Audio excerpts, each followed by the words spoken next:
Alright, so we got nobody yet, so that's not a problem, but I'm going to do so you just do your normal thing, and then,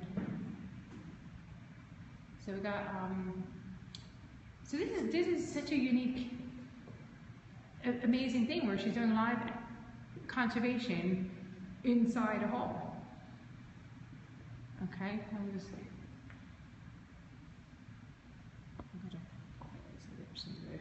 which is normally this is always hidden behind, down in the basement somewhere, that nobody gets to actually see. So, Fiona, hi, thank you so much for having us here. Can you tell us a little bit what you're doing so that we can share this with the people who are looking? Sure. Right now we've got this painting which is attributed to Jakob Ozuki, and it's in the final phase of conservation. And what I'm doing is I'm taking a special conservation paint and going into areas of damage so I can visually reintegrate these pieces into the painting. I'm using a special conservation paint so it can all be removable, so there's absolutely no damage to the original artwork. And these paintings that are over here, are there to guide you, or? Oh, these are just images of showing the damage before, so that I know what I'm in painting. And this is an example of what the discolored varnish would have looked like before we were removing it from the early stages of the conservation. Okay, so we're being asked how much is it worth? I'm not sure if that's a good question to... Yeah, we don't know. It's a painting. It's going to be worth love. Yeah, it's quite an exquisite painting from 16th century Florence. Okay. Yeah. Do we know anything about who she is? We don't know who she is. The title is Portrait of a Lady, but we know that she is very well dressed. She has this beautiful red velvet dress. She's got wonderful jewels. She was definitely somebody wealthy and important. And the artist, Jakob Ozuki, he apprenticed under Giorgio Vasari. So Giorgio Vasari would have painted members of the Medici family. Okay. And because of their connection and because of how wealthy she is, it's quite possible that she's in some way connected to the Medici family. And how long do you think this will take you to complete? This final part of the conservation will probably take me about 3 months. Okay, wow. But I'm only up here 6 to 12 hours a week. Right. But that's all you're working just solidly on I'm this? hoping to be done at the end of June. Fantastic. And when did you start? Beginning of April.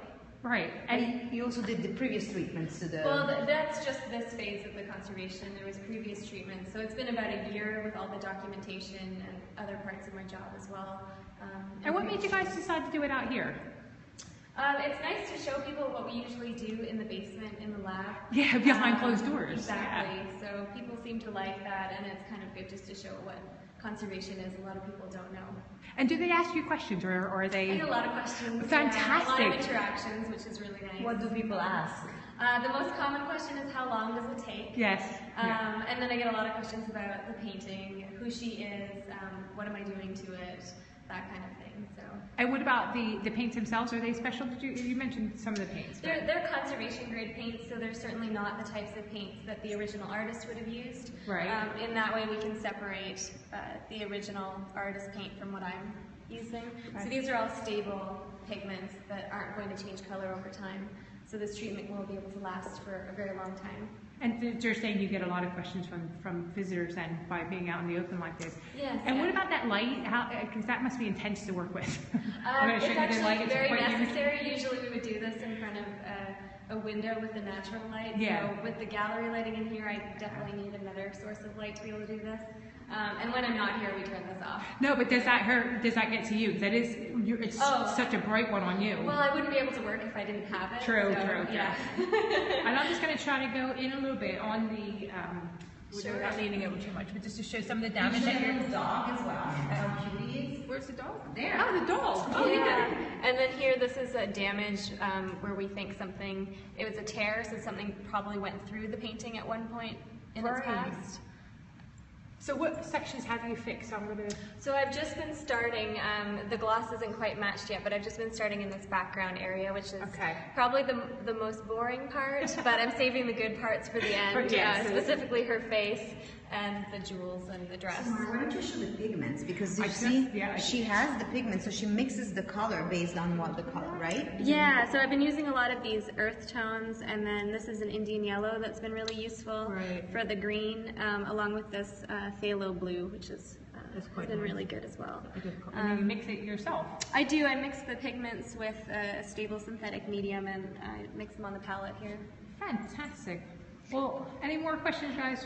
No, and actually, if people are interested in how pigments work and they're used in art, in a couple of years we're having an exhibition called about like colors and use of pigments in art. Oh, fantastic. So there's like a very strong conservation science department in this museum, so we do a lot of scientific analysis on pigments, on That's the canvases. Indianapolis so- Museum of Art, in case yeah, you missed it. so the title. this is Okay, well, we'll let you get back onto your conservation work. Great, Thank you thank very you. much. Thanks.